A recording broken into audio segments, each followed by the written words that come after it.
안녕하세요, 여러분. 2026년도 생산 1급 이론 기출문제 풀이 시간입니다. 여러분, 문제 한번 바라봐 주세요. 사이즈 진짜 커졌다. 이렇게 생각이 드실 것 같지만, 네. 근데 뭐 읽어보면 여러분 충분히 OX 해주실 수 있을 것 같은 그런 문제여서, 네, 저랑 같이 한번 해보도록 하겠습니다. 가장 적절한 것을 골라주는 문제였어요. ERP 및 스마트 ERP에 대한 이야기다. 가장 적절한 설명을 골라주세요. 여러분, 스마트 ERP는 인공지능, 빅데이터, 사물인터넷, 블록체인 등의 신기술에 융합하여서 보다 지능화된 기업 경영이 가능케 하는 전산화 방식에 이렇게 들어가야지 비전산 방식이다라는 말표현 맞아요? 올바르지 않아요. 전산화된 정보 시스템이다. 이런 말표현이 들어가야 되겠지요. 앞에 뭐가 붙었다? B가 붙었기 때문에 논이라니요. 올바르지 않습니다. 그래서 1번 땡. 비즈니스 애널리틱스에 대한 질의 및 보고서와 같은 기본적인 분석만 지원하며 예측 모델링과 같은 정교한 수준의 분석을 지원하지 못한다? 아니죠. 그런 기술을 지원해요. 그리고 예측 모델링 같은 정교한 수준의 분석을 지원한다 라고 바꿔놓으셔야겠죠. 그쵸, 여러분? 네, 이렇게 네, 기본적인 분석과 예측, 모델링과 같은 정교한 수준의 분석을 지원합니다. 라고 고쳐놓으셔야겠죠. 전사적인 자원관리, ERP는요, 제조 및 생산, 재무, 회계, 판매, 마케팅, 인적 자원관리 등 핵심 비즈니스 프로세스로 데이터를 수집하여 그 데이터를 분산된 데이터베이스에 저장하여 관리하는 정보, 여러분, 통합적인 관리 시스템이다 라고 들어가 있어야 되겠지요. 통합적으로 관리하는 그런 정보 시스템입니다. 틀린 얘기예요. 자, 그럼 정답은 4번밖에 답이 없겠어요. 그죠?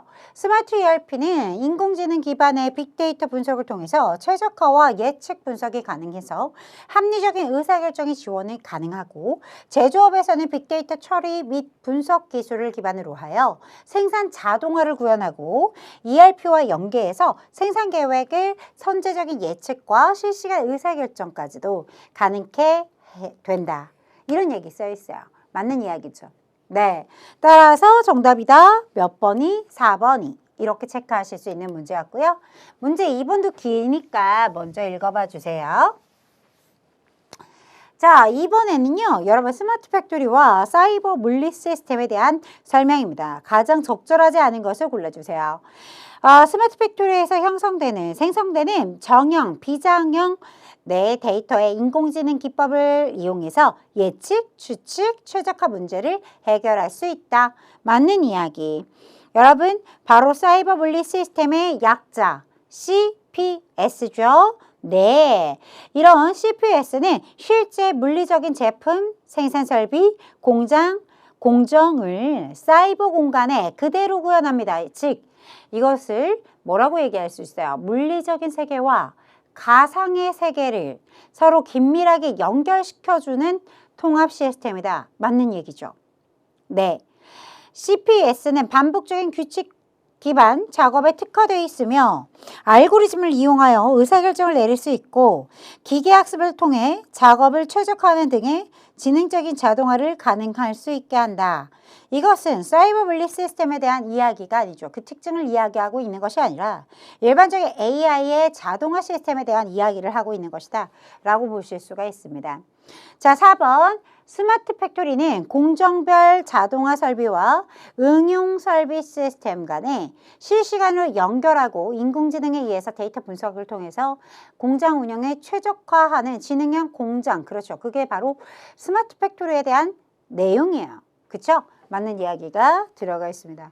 가장 올바르지 않은 것은 정답 3번이다. 이렇게 체크하고 넘어가실 수 있는 문제. 자, 3번 다음. 기업의 업무 처리에 필요한 서버, 스토리지, 데이터베이스, 여러분, 네트워크 등 IT 인프라 자원을 클라우드 서비스로 빌려서 쓰는 여러 밑줄. 뭐라고요? 인프라를, 그죠? 예, 그런 얘기가 써 있어요. IT 인프라 자원을 클라우드 서비스로 빌려서 쓰는 형태의 클라우드 서비스 유형은 무엇인가? 라고 들어가 있어요. 인프라, 그쵸? 네, 이렇게 힌트 주고 있어요. 따라서 IaaS라고 하는 IaaS 들어가 있죠? 인프라.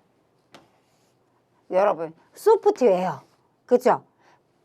플랫폼. 이렇게 여러분, 제가 왜 앞글자 따서 읽어줬어요? 선생님이 영어 좋아해서? 아니, 그거 아니죠. 여러분, 매칭하는 공부가 중요하죠. 그죠? 키워드 학습법이라는 거예요. 그래서 여러분 소프트웨어는 여러분 뭐라고 나와요? 소프트웨어를 여러분 이런 얘기 하잖아요. 그냥 간단히 로그인한다. 이렇게 사용자가 원격으로 접속해서 이런 말 나오잖아요. 그쵸? 네, 뭐 컴퓨터 서버에 뭐 소프트웨어를 제공하고 할 때 그런 얘기가 나오면 어때요? 소프트웨어, SaaS 선택할 거잖아요. 그쵸, 여러분? 지금은 인프라에 대한 이야기 하고 있어요. 네, 그쵸? 정답 몇 번? 3번 이렇게 들어가야 한다라는 이야기. 자, 4번 가보도록 할게요. 네, 보기에 주식회사 생산에 대한 설명이다. 적절하지 않은 것을 골라주세요. 라고 들어가 있어요. 주식회사 생산은 수주의 증가로 인해서 생산계획, 공정실적, 재고, 원가 데이터가 부서별로 따로따로 관리가 되어 있어서 납기 지연과 제공의 누락 반복적인 문제가 발생했다. 이에 회사는 ERP 생산 모듈을 도입하기로 하고 하지만 사내에는 ERP 구축 경험자가 부족해서 프로젝트 기간 내에 이렇게 여러분 안정적인 오픈을 목표로 외부 ERP 컨설턴트 도움을 받으려고 한대요.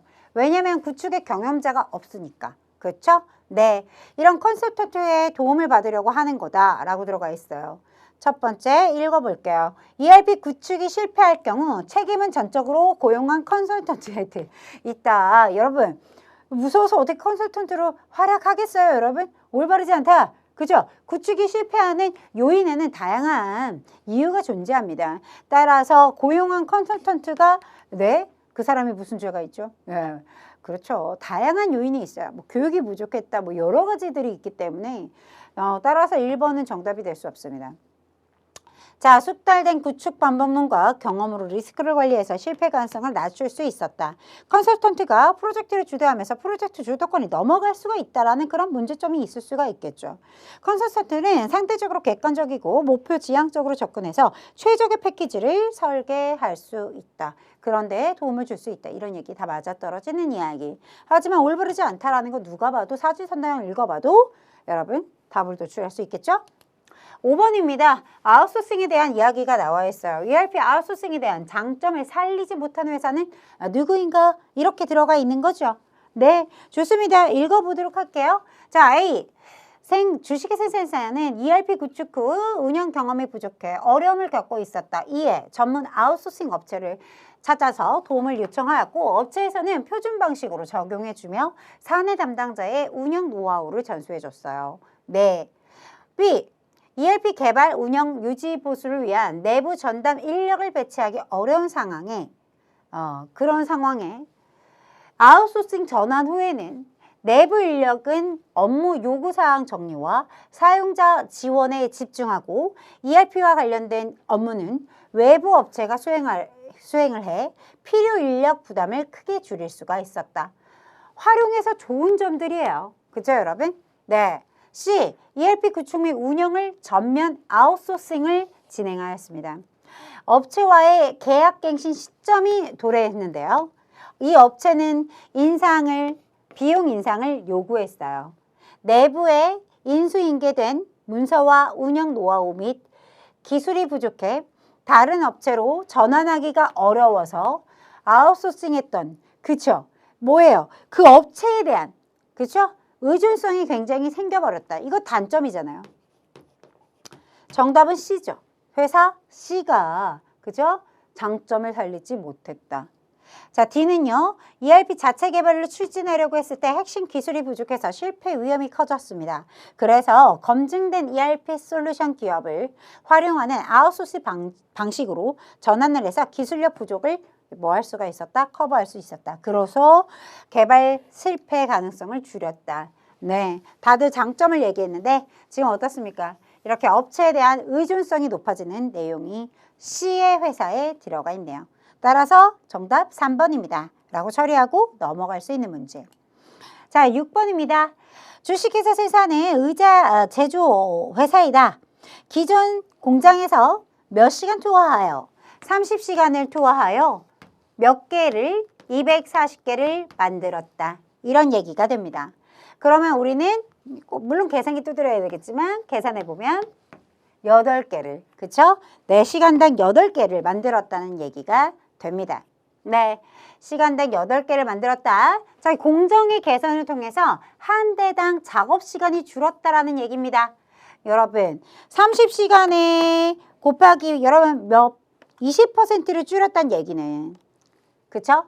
6시간을 줄였다는 얘기예요. 그쵸? 그러니까 24시간이 될 거고요. 24시간을 투하해서 같은 양의 의자를 생산하였다라는 얘기가 되었다. 시간당 10개를 만들었다. 이런 뜻이 되는 거죠. 얼마만큼의 생산성의 효율이 증가하는가, 몇 %의 생산성이 높아졌는가, 이런 얘기죠. 원래 8개 만드는 회사가 10개를 만들었다. 이런 얘기예요. 그럼 여러분 1.25개 이렇게 들어가는 거잖아요. 그러면 요만큼이 증가한 거죠. 그쵸? 그러니까 25%가 향상이 되었다라고 얘기할 수가 있게 되는 것이죠. 따라서 정답이 되는 거 3번. 이렇게 체크해주고 넘어갈 수 있는 문제. 자, 보기는 X의 제품 구조 수를 나타낸 것이다. 네, 요 표를 보면서 여기에다가 써주란 얘기예요. X가 몇 개를 생산하겠다? 10개를 생산하기 위해 필요한 부품 B. 그죠? 네. 양가로에 써 있는 건 뭐죠? 상품을 상위 품목 한 단위를 생산하기 위해서 필요한 하위 부품의 수량을 얘기한다. 자, 어떻게 계산하라 그랬어요? 곱하기 해주면 된다고 했어요. 2 곱하기 10은 20. 20 곱하기 B 양가로에 2 들어가 있죠? 곱하기 2 해주면 40. 자, 10개 곱하기 3 들어가 있거든요. 3 해주면 30. 여러분, B의 총 수량을 얘기하는 것이기 때문에 30과 40을 더해주면 70. 정답 몇 번? 4번. 자, 문제 8번으로 넘어가 볼게요. 네. 주식회사 생산의 금년도 2월에 판매 예측치 50억 원이면 여러분 지수평을법 나왔을 때 2월 달에는 실제 판매 금액이 45억이었다 라고 주어졌어요. 3월의 판매 예측치를 단순 지수평을법으로 계산해 주세요 라고 들어가 있어요. 여러분 기억해 볼게요. 전실평, 전예 일마평 이렇게 여러분 기억을 했던 이유가 뭐다? 늘 전월 실제치, 전월 예측치를 자꾸 바꿔서 계산하기 때문에 제가 전실평, 전예 일마평 이렇게 음유를 넣어서라도 외웠으면 좋겠다라는 그런 저의 마음이죠. 좋습니다. 전월 실제치, 여러분 전월이죠? 우린 3월을 알고 싶은 거니까 2월 달에 실제치가 어떻게? 45억 원 곱하기 평월 상수, 개수 얼마? 0.4 줬어요. 네, 더하기 전월 예측치는요. 50억 원이었다. 자, 예측치 50억 마이너스 1 마이너스 평월 상수 0.4니까 네, 50 곱하기 0.6이어야 되겠죠. 네, 그럼 45 곱하기 0.4 해보았더니 18억 더하기 자, 50억 곱하기 여러분 0.6 해볼게요. 30 나왔어요. 18억 더하기 30 해줬더니 30억 해줬더니 48억 원. 자, 정답은 몇 번? 2번. 어때요? 간략하다. 그죠, 여러분? 네, 이거 계속 우리가 어땠어요? 연습으로 많이 풀어봤던 문제니까 여러분 어렵지 않게 도달하는 그런 모습 보고 싶어요. 자, 9번입니다. 지문 읽어볼게요. 네, 좋습니다. 뭐 나온 겁니까? 네, 한 카페에서 시즌 음료를 수요 예측하기 위한 단계별 내용입니다. 단계별 수요 예측에 대한 설명이고 가장 적절하지 않은 것을 여러분 첫 번째 우리가 예측 목표와 그죠? 목적과 용도를 설정했대요.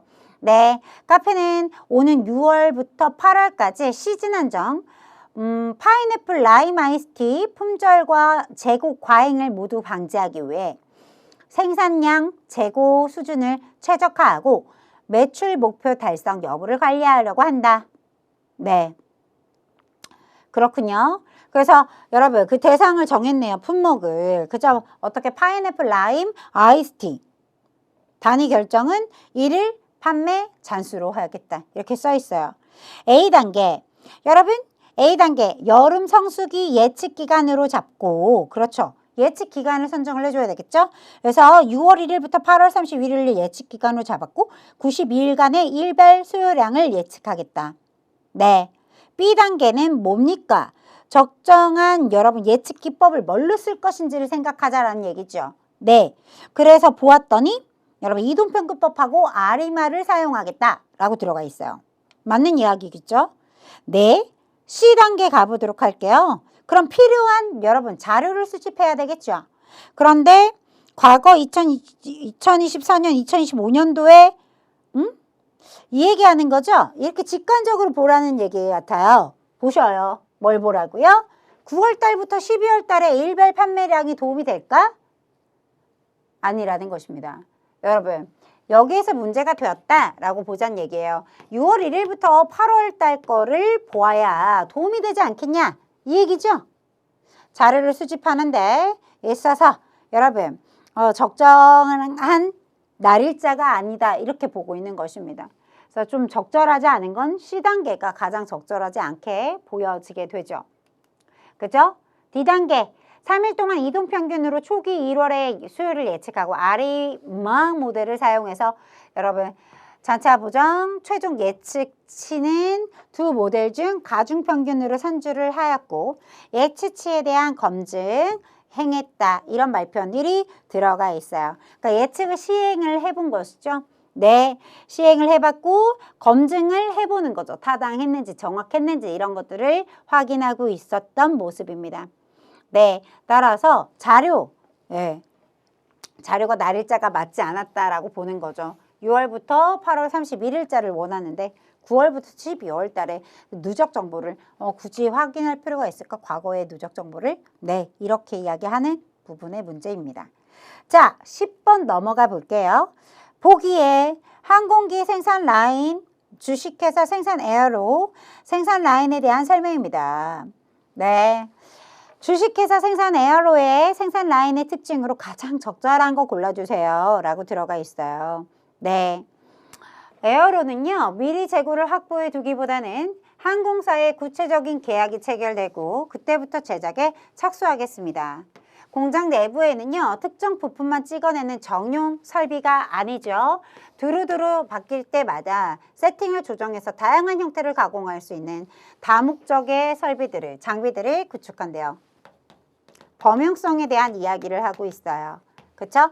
갑작스러운 설계 변경이나 서로 다른 기종의 제작 요구에도 무리가 없어요. 라고 들어가 있어요.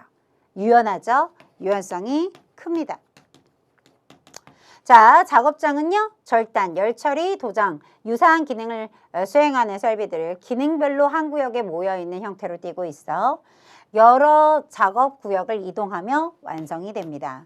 자, 이 과정에 기계 조작과 공정의 판단이 중요하기 때문에 단순 반복 작업자보다는 도면 해석의 능력과 풍부한 능력을 베테랑, 그죠? 숙련자의 역할이 절대적입니다. 그쵸? 네.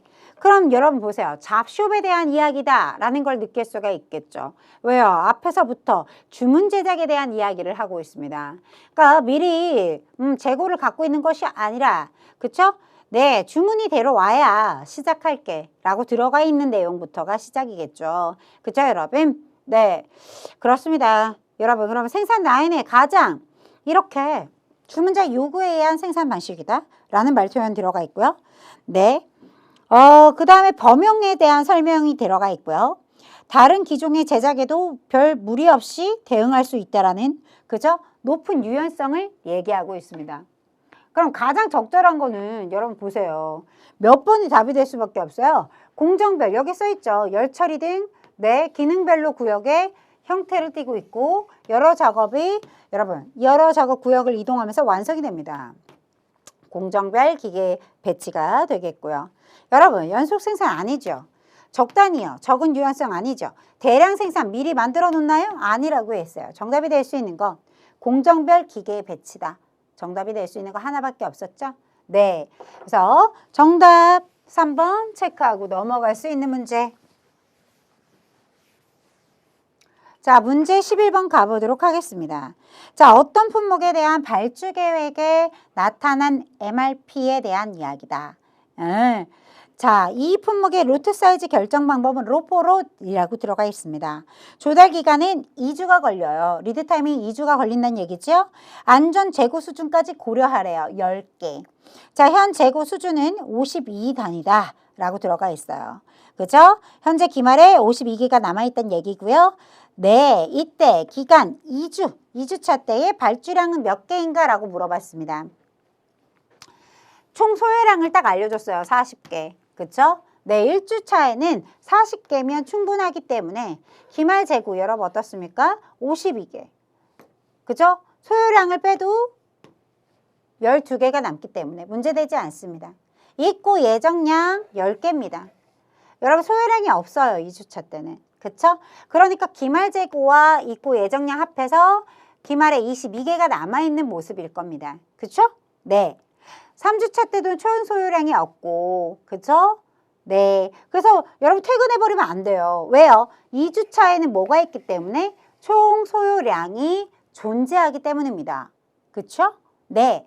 자, 그럼 봐볼게요.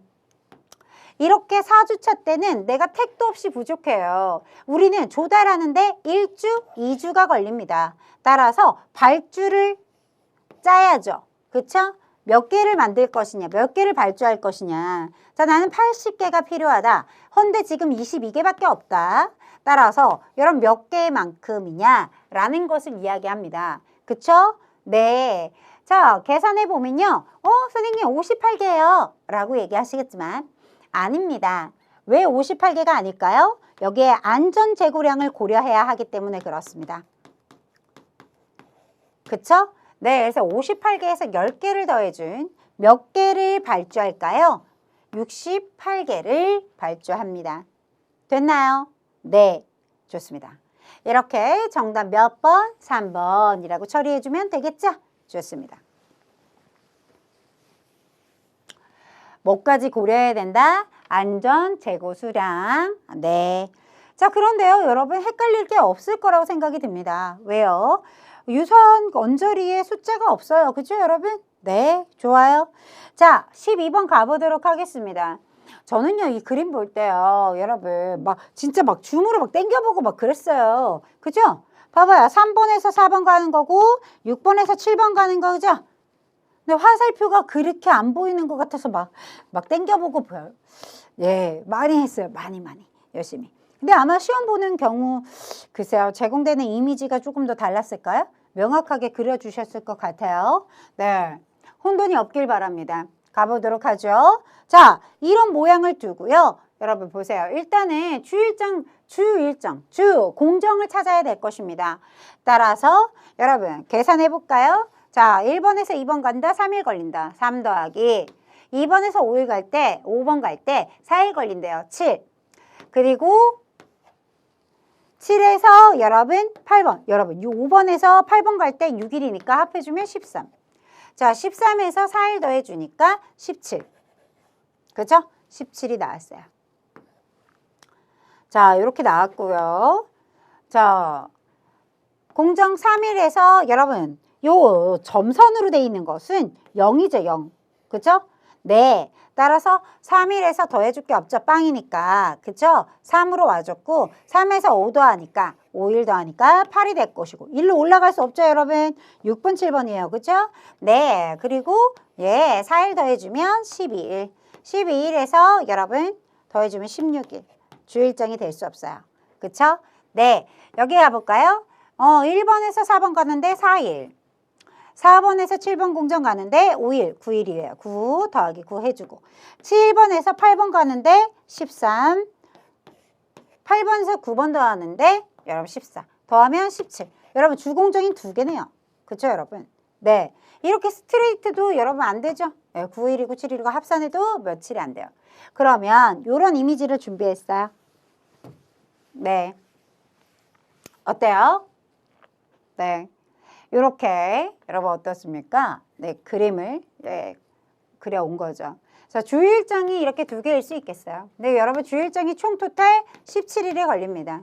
17일에서 4일을 빼주면, 왜냐면 여기에서 슬랙을 3공정에 슬랙을, 그죠? 여유 시간을 구하는 것이기 때문에 17에서 4를 빼주면 13, 13에서 5일 빼주면 8, 8에서 4일 빼주면 뭐가 돼요? 4가 됩니다.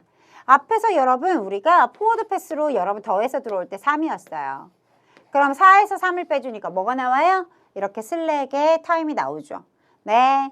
따라서 정답 1이라는 여러분 우리 슬랙을 여유 시간을 구할 수가 있었습니다.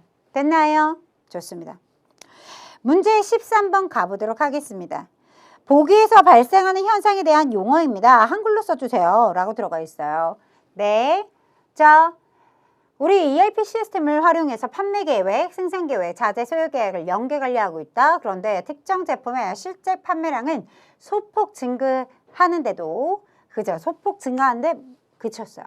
그런데 영업부에서는 재고 부족을 우려해 과다한 판매 예측을 입력하였고, 이에 따라 여러분 생산 부서에서는 생산 계획을 확대하였고, 구매 부서에서는 원부자재를 발주량을 더 크게 늘렸습니다. 이 결과 공급망의 하위 단계에서 발생한 작은 수요의 변동의 이상이 위 단계로 전달이 될수록 큰 폭으로 여러분 증폭이 된다라고 들어가 있죠. 그래서 과잉 재고와 여러분 생산 계획의 혼선이 발생이 되었다. 여러분 이런 걸 뭐라 그래요? 분립 이펙트라고 해서 여러분 우리 채찍 효과라고 써주면 되는 거죠? 네, 그래요. 여러분 뜻 통하면 다 맞게 해준 것 같아요. 분립 이펙트. 여러분 분립이라고 써도 뭐 분립 효과 뭐 분립 뭐 이거 다 인정해 줬던데요. 보니까 채찍 효과. 네, 가장 정형화된 스타일로 여러분 학습의 교재에서 많이 볼 수 있는 문제죠. 그렇죠? 네.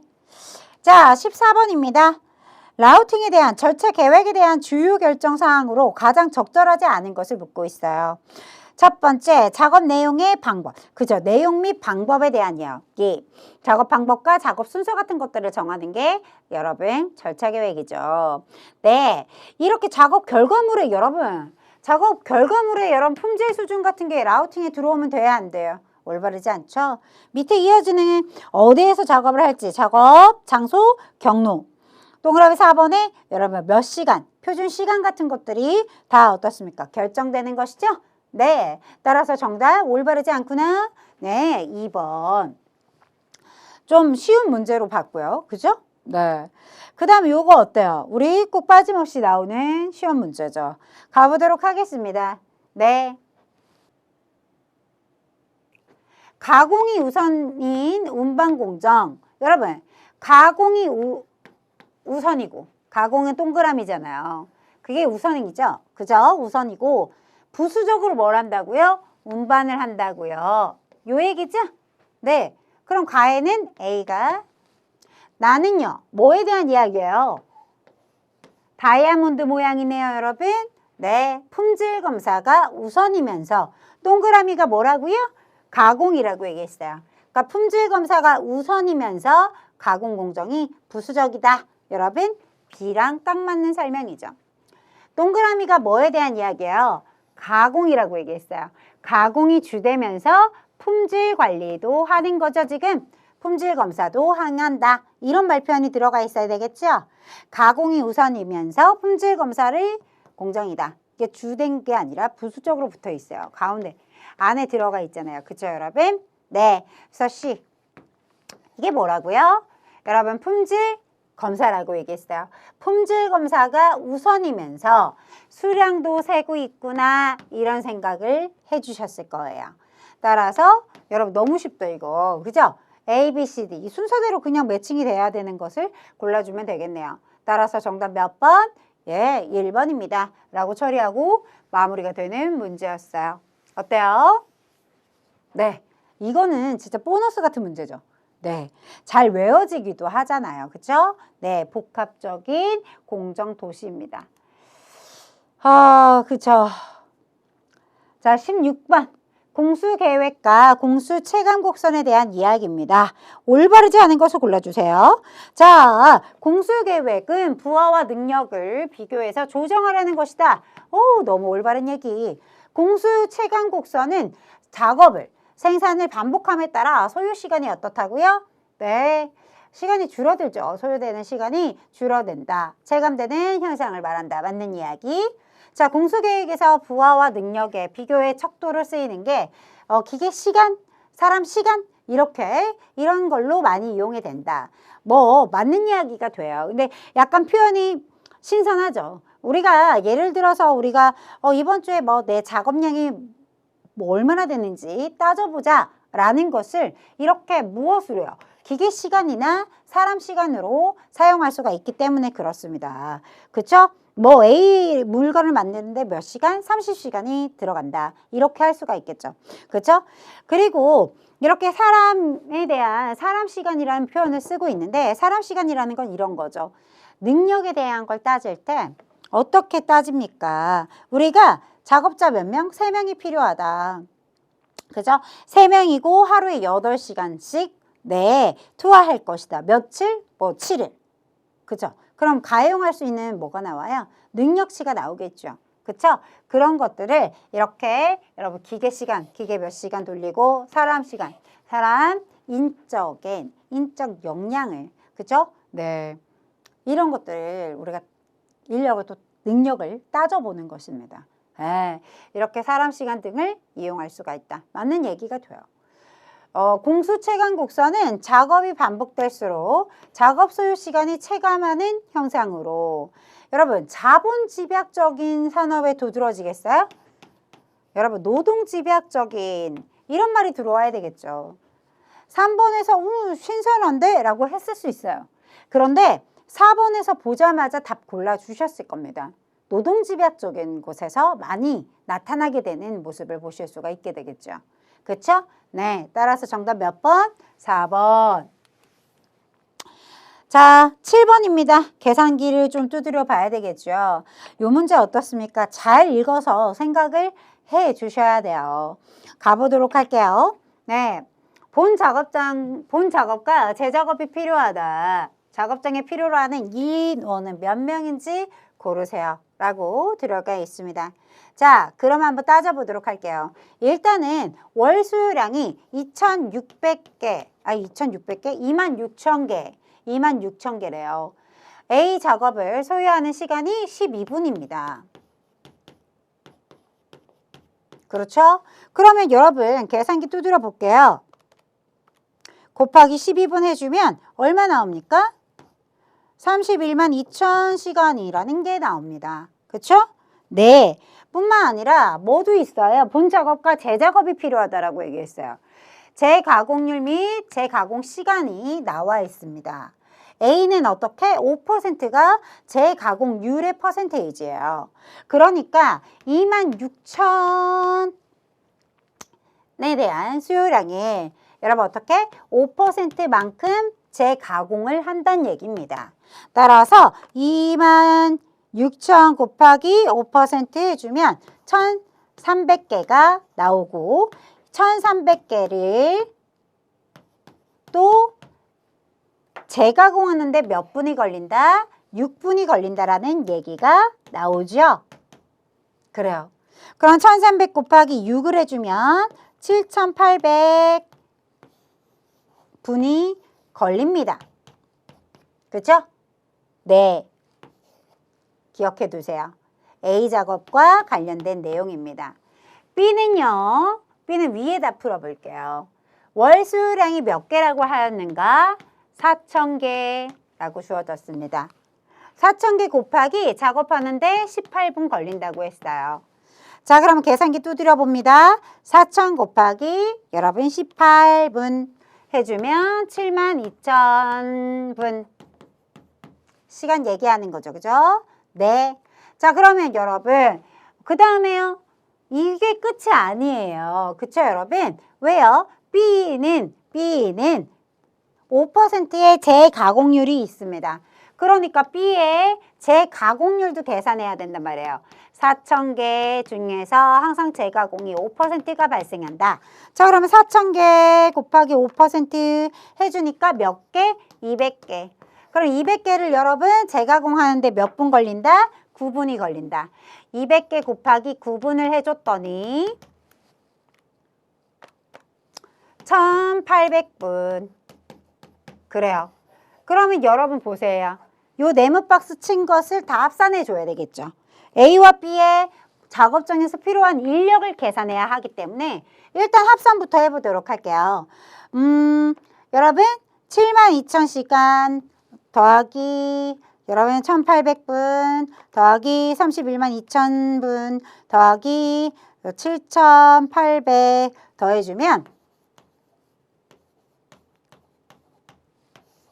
총 토탈 소요되는 시간이 이렇게 나와요, 안 나와요?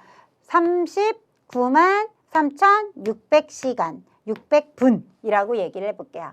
그러면 여기다 인원을 써야 되잖아요. 그쵸, 여러분? 우리가 인원을 구하는 거니까, 그쵸? 그러면 가공할 수 있는 사람들의 인력을 한번 따져볼 건데요. 여기 보세요. 근무 일수가 20일이다 라고 들어가 있어요. 그쵸? 그러면 근무 일수가 20일이고 하루에 몇 시간? 8시간. 그죠? 간접 공수의 비율이 0%라고 하였습니다. 160시간이 되겠죠. 이렇게. 그래요. 자, 그러면 여기에서 이제 우리가 한번 더 살펴봐야 되는 게 이게 분이잖아요. 시간이 분으로 되어 있으니까 우리가 여기는 시간으로 되어 있습니다. 그러니까 분과 시간을 같이 볼 수는 없잖아요. 그러니까 393,600분을 일단 나누기 60분 시간으로 바꿔볼게요. 네, 계산기 먼저 두드려 볼게요. 나누기 60 해주었더니 얼마나 나옵니까? 6,560 이렇게 나오죠. 시간으로 바꿨어요. 그러면 시간으로 바꾼 것을 써볼게요. 6,560시간. 그럼 160시간. 우리가 활용할 수 있는 시간이 160시간입니다. 하루에. 그죠? 그러니까 여기다가 몇 명인지를 구할 수가 있어요? 없어요? 있어요. 나누기 160 해주시면 41. 이렇게 나타날 수가 있는 거죠. 그쵸? 왜냐면 인적 시간을 사용할 수 있는 게 여러분 어떻대요? 근무일수가 20일이고 하루에 8시간씩 활용을 할 수 있고 간접 공수는 없으니까 160이라는 그렇게 인적인 시간, 활용할 수 있는 시간을 확보하였습니다. 그리고 시간으로 다시 한번 환산해서 넣어주었다. 나누게 해주면 몇 명인가? 41명. 이렇게 필요로 하는 인원을 계산할 수가 있게 되겠죠. 자, 따라서 여러분 정답 4번입니다. 라고 처리할 수 있는 문제가 돼요. 자, 좋아요. 이런 문제 여러분 어떻습니까? 여러분 처음 문제를 풀어보는 것일 거예요. 그죠, 여러분? 굉장히 심플한 문제만 다루다가 이런 문제가 나와서 조금 생소하게 느껴주셨을 것 같습니다. 그죠, 여러분? 그러니까 여러분 사실상 이렇게 A와 B의 정상시간 우리가 재가공시간 다 합산해서 그쵸? 총 필요한 작업시간 같은 것들을 계산한 거예요. 그리고 나서 1인당 우리가 가용할 수 있는 시간이 여기에 나와 있는 거예요. 근무일수. 그죠? 그리고 하루에 8시간. 그러니까 이렇게 사용할 수가 있다라는 걸 얘기하고 있는 거거든요. 그래서 1인당 이렇게 월로 사용할 수 있는 가용 시간을 또 밑에서 160시간을 계산을 했기 때문에 이걸로 나눠주면 필요 인원이 나오게 되는 것이죠. 됐나요? 좋습니다. 자, 좋아요. 네, 이때 여러분 여기에서 제일 중요하게 생각해야 되는 게 가장 A와 B의 합산하는 시간이 다 분으로 만들어져 있기 때문에 시간으로 바꿔주는 거 이런 것만 그쵸? 이런 것만 주의해 주시면 어렵지 않게 도달해 주셨을 거라 생각이 들어요. 근데 분명히 그 부분에서 좀 놓치면 정답이 안 나오는 그런 모습을 발견하지 않을까? 네, 잘하셨어요. 그쵸 여러분? 네, 한번 연습 더 해봐 주시기 바라겠고 글쎄요 또 나올라나? 이런 생각도 좀 드는 물음표의 문제이기도 했어요. 자, 18번 가보도록 할게요.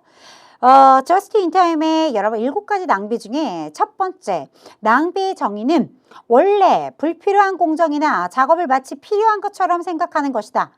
보자마자 가공의 낭비. 그렇죠? 그래서 어떻게 했단 얘기예요? 그 가공 그 자체의 낭비가 발생했다는 얘기가 되는 것입니다. 따라서 정답 1번 이렇게 처리하고 넘어가도록 할게요. 이거 말고도 뒤에 문제가 많기 때문에 간략하게 풀 수 있는 것들은 네 빠르게 넘어가 보겠습니다. 자, 왜 이런지 아시겠죠? H를 구해야 되고요. 자, 주문량 몇 개? 10개. H 어딨나? 여기 H에 들어가 있는 친구들만 계산해 보려고 합니다. 시험 정에서는 이렇게 해야 되겠죠? 자, 10개 곱하기 3 해주니까 30, 30 곱하기 3 하니까 90. 그쵸? 90 곱하기 3 해주니까 270, 270 곱하기 5 해주면 또 암산으로 했다가 틀리면 큰일 나죠? 네. 저는 이제 그렇게 암산하지 않아요. 잘못하면 큰일 나니까. 자, 1350개. 자, 간단한 거는 암산이 되죠. 그죠, 여러분? 네. 여러분, 10개 곱하기 2 해주면 20, 20 곱하기 2 해주면 40, 40 곱하기 3 해주면 120. 자, 20 곱하기 4 해주면 40, 40 곱하기 4 해주면 160, 그죠?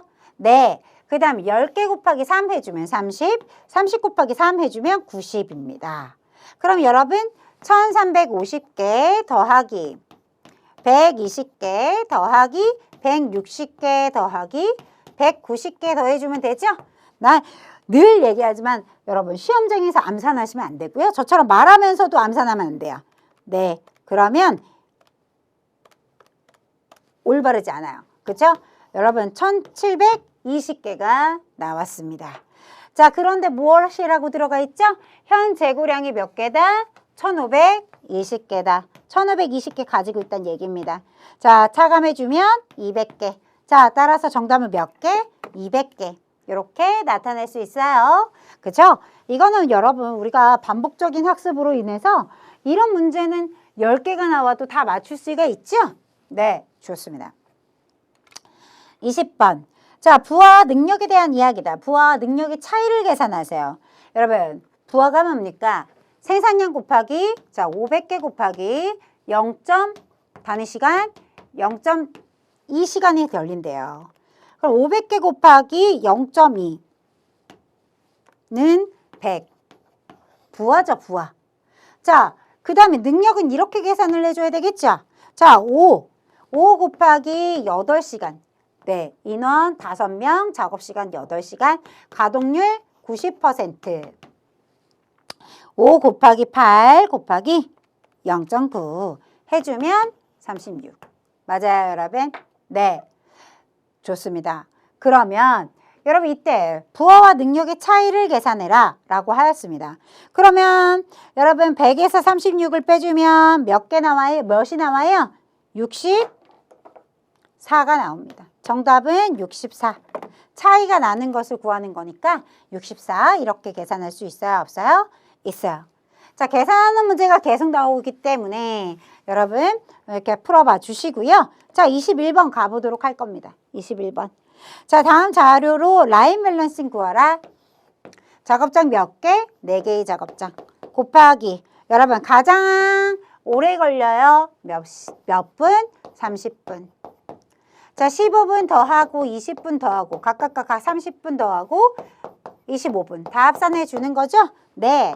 120분분에 그러면 자 계산기 15분 더하기 20분 더하기 30분 더하기 25분 해주면 90분. 나누기 120 해주시면 0.75 퍼센테이지로 만들어줘야 되니까 곱하기 100 해주면 75%. 그쵸? 라인 밸런싱 몇 퍼센트? 75%.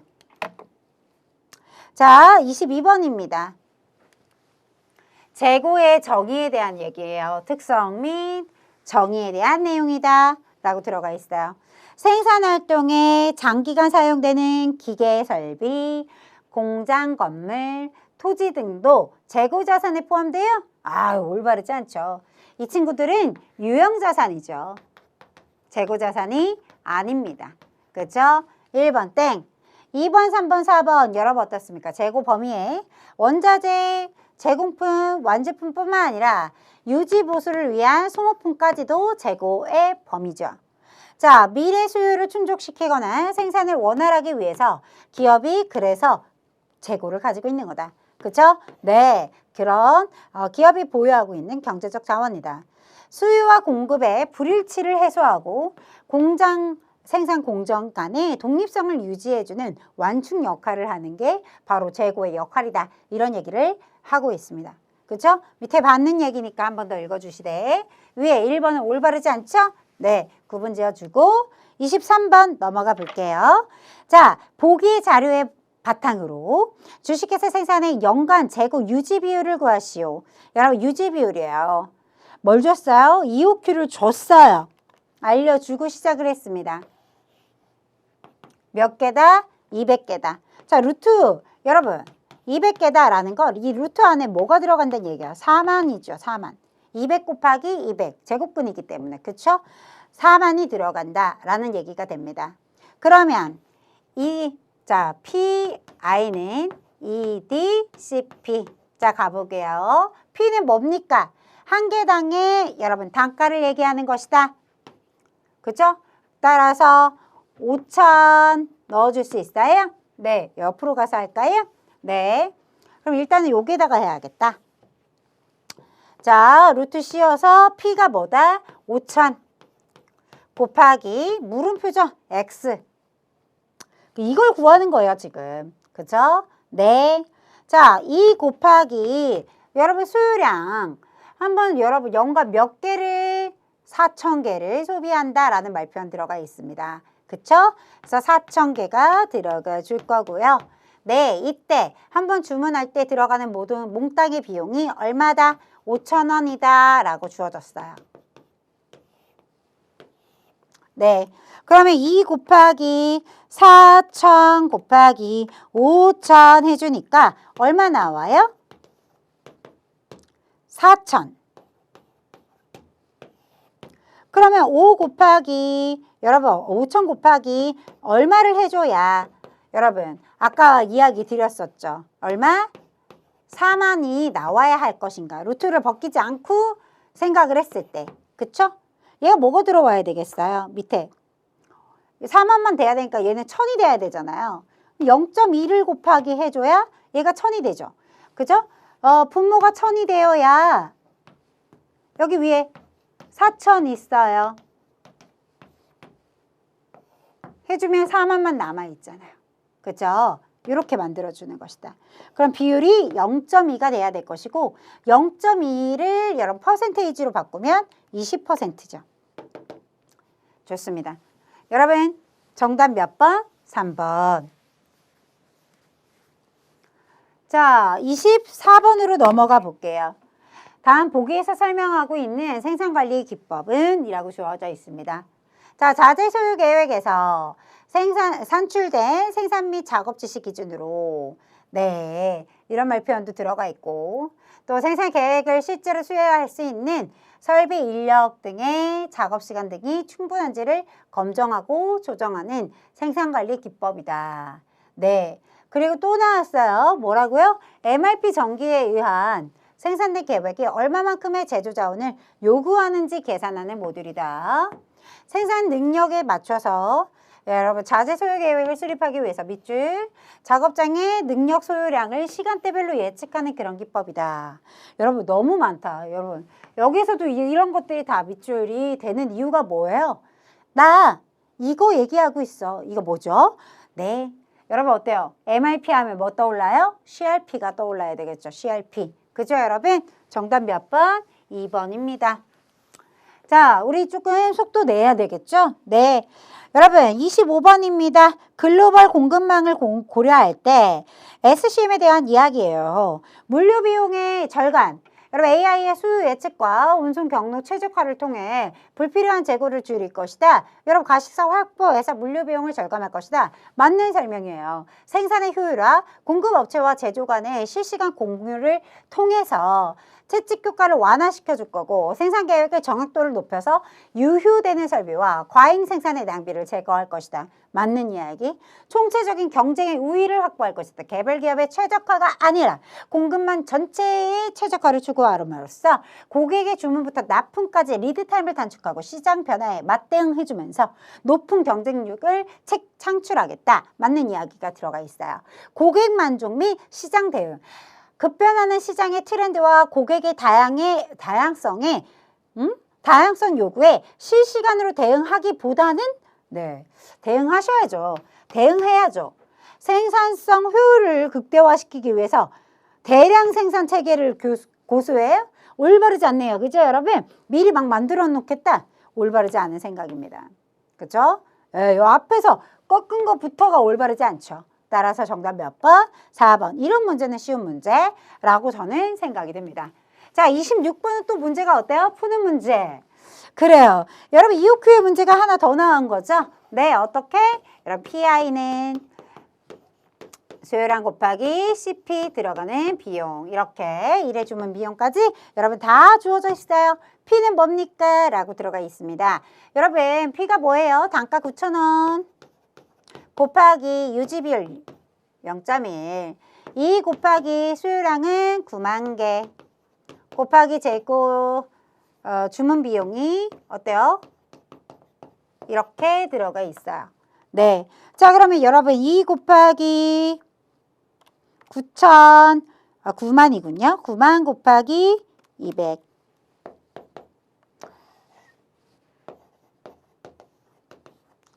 자 그러면 우리 이제 계산해 볼 수 있어요? 없어요? 있죠. 나누기 900 해주시면요. 뭐가 나와요 여러분? 4만. 여러분 얘 루트 씌워져 있는 거죠? 그러면 여러분 어때요? 루트키 눌러주라고 했죠? 해주면 얼마가 나옵니까? 200. 정답 몇 번? 2번 200개. 네. 이제 여러분 제가 1시간이 넘어갈 수도 있어서 네. 그죠? 계산하는 문제 계속 있고요. 그죠? 네, 27번 또 있어요. 풀어드려야 되기 때문입니다. 자, 같이 가보도록 하겠습니다. 자, 아래 제시된 자료만을 참고하세요. 이런 말표현 줬어요. 작업량에 대한 가용 능력 비율을, 그죠? 능력 이용률을 계산하래요. 그래요, 좋아요. 그럼 한번 계산해 볼게요. 능력 이용률을 계산하려면 우리가 뭘 봐야 되겠어요? 실제 필요한 작업 시간 같은 것들을 따져봐야 되겠죠? 생산 수량이 얼마? 140개입니다. 단위 작업 시간이 몇 개죠? 몇 시간이죠? 3시간입니다. 그쵸? 가용할 수 있는 능력이 얼마나 되나요? 가용할 수 있는 능력의 시간은 몇 시간? 700시간입니다. 이렇게 따져주면 되는 거죠? 실제 여러분 얼마입니까? 140개 곱하기 3시간씩 해주면 420시간. 자, 나눠주면 되겠죠? 하면 뭐 나와요? 0.6. 그러면 이용률을 퍼센테이지로 써달라고 했으니까 여러분 그쵸? 그럼 곱하기 뭐 해주면 돼요? 100을 해주면 되겠죠? 퍼센테이지 60%. 됐나요? 좋습니다. 자, 네, 20 몇 번? 8번. 품질의 정의 및 분류에 대한 설명입니다. 적절하지 않은 거, 적절한 거. 적절한 거네요. 1번, 품질의 정의 중 용도에 대한 적합성. 이거 누가 얘기했어요, 여러분? 주란. 그죠?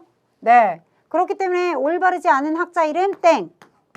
제조 품질은 적합 품질이라고도 하고 설계 도면이나 규격과는 관계없이 고객이 실제 제품을 느낀 미줄. 고객이 실제 제품을 사용하면서 느끼는 만족도. 시장 품질이죠. 제조 품질이라고 들어가 있으니까 올바르지 않습니다.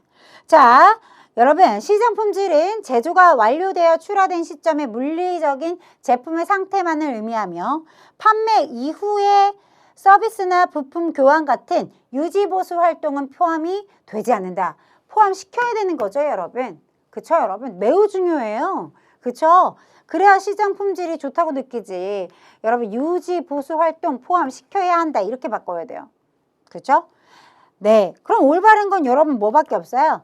4번. 설계 품질이라는 것은 소비자의 요구를 실현하기 위해서 기획 및 설계 단계에서 결정한 품질 수준을 얘기하는 것이고 설계 품질을 높이려면 제조 원가는 상승하는 그런 경향도 존재합니다. 자, 1번, 2번, 3번이 왜 틀렸는지 정확하게 이야기해 드렸으니까요. 변경해 놓고요. 자, 29번으로 넘어가 볼게요. TQM에 대해서 이야기하는 것입니다. 강조하는 원칙으로 가장 적절하지 않은 거. 우리 TQM 하면요. 뭐 떠올려요? 고객 중심이다. 그죠? 고객 만족이다. 그래서 동그라미 2번에 고객 만족 보자마자 끄덕끄덕 해주셨을 거예요. 지속적인 개선. 그렇죠. 어떤 개선? 공정을 개선한다, 품질을 개선한다 이런 말 표현들이 들어가 있어야 할 것이고요. 네. 여러분, 종업원의 적극적인 참여, 총체적인 참여가 이루어져야 한다. 그죠? 네. 여러분, TQM에서는 이렇게 신제품을 빨리빨리 개발해라. 이런 얘기가 있었습니까? 없었습니까? 이런 얘기는 존재하지 않았어요. 그쵸? 네. 올바르지 않구나. 정답 몇 번? 3번. 30번. 통계적인 품질 관리에 대한 설명입니다. 가장 적절하지 않은 것을 골라주세요. 통계적인 품질 관리는 통계적인 원리와 기법을 활용해서 품질 규격을 만족시키는 제품을 가장 경제적으로 생산하고 관리하는 체계입니다. 맞아요. 자, 통계적인 품질 관리의 궁극적인 목표는 공정에서 발생하는 우연 원인을 여러분, 우연 원인이 뭔지 아시죠? 엄격하게 제대로 관리를 해도 우연처럼 나타나는 것이다. 그래서 여러분 이런 얘기했죠. 통제가 불가능하다. 기억하십니까? 이런 우연 원인까지 완전히 제거할 수는 없어요. 네, 이게 여러분 통계적인 품질 관리한다고 해서 모든 이런 것들을 이런 우연 원인을 포함한다? 너무 그죠? 올바르지 않은 표현이죠. 네, 그래서 정답은 2번이고 3번, 4번은 맞는 이야기니까 한 번씩 읽어보고 넘어와 주시기 바랍니다. 자, 보기에서 설명하는 용어. 이거 뭐에 대한 설명이냐? 관리도에서 공정이 통계적으로 관리 상태에 있을 때 산출되는 값들의 변동 범위를 기준으로 상한선과 하한선을 말하는 것이다. 여러분, 이렇게 상한선과 하한선을 얘기하는 것을 뭐라고 하죠? 관리 한계를 얘기하는 것입니다. 처음 나왔어요. 그쵸? 이렇게 중요한 거, 뭐 식스 시그마 이런 것들. 그죠? 네, 이런 것들이 더 메인이었다. 그 사이드에 있는 친구들이 나오기 시작했다. 이렇게 봐주시면 되겠고요. 조금 시야를 넓혀서 봐주시면 되겠고 이렇게 나왔고 32번 가보도록 하죠. 한국산업 규격에 의하여 물품을 판정 기준과 비교하여 양호, 불량 판정을 내리는 것을 검사라는 것으로 정의하겠어요. 그런데 이런 설명을 보기에서 설명하고 있는 상황에 적합한 검사 방식을 물어보고 있습니다. 자, 검사의 수고와 시간이 별로 들지 않고 검사 비용에 비해 얻어지는 효과가 굉장히 클 때 이런 검사를 합니다. 자, 그런데 여기에서 확 느낌이 오죠. 불량품이 조금이라도 섞여 들어가면 안 될 때 우리는 무슨 검사를 하죠?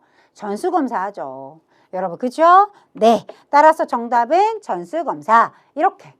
네, 이렇게 여러분 정답을 써주실 수 있겠죠? 어렵지 않습니다.